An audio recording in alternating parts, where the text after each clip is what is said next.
Tonight, President Trump is taking credit for what he calls the domination of D.C. streets by police and military forces.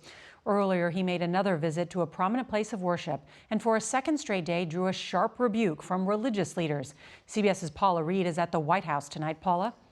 Nora, those religious leaders accused the president of using houses of worship for photo opportunities while not addressing the larger social justice concerns that have set off protests across the country.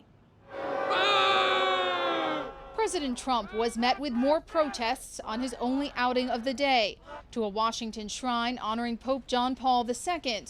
Archbishop Wilton Gregory issued a rare public rebuke of the visit. Citing last night's use of force to clear protesters, he called it baffling and reprehensible that any Catholic facility would allow itself to be so egregiously misused. President Trump praised last night's overwhelming force and domination, releasing a campaign-style video of his widely criticized walk across Lafayette Park for a picture in front of St. John's Church while holding a Bible. CBS News has learned the president wanted to make the visit as a show of strength after reports that he was hiding in a bunker during Friday's protests.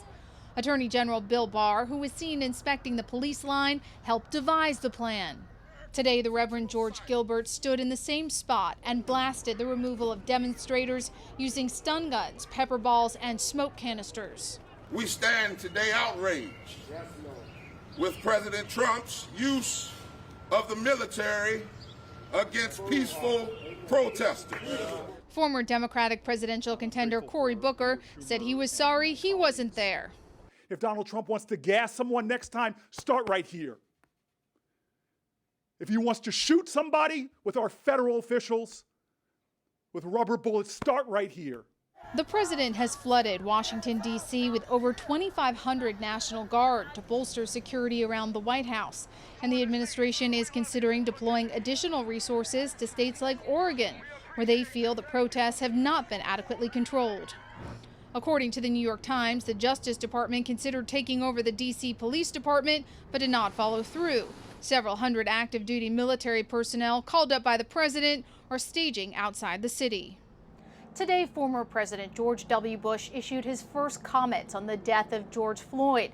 He said that he was anguished by that video, but he also said that he believes it is a strength when protesters protected by responsible law enforcement can march to a better future. Nora? Paula Reid at the White House. Thank you.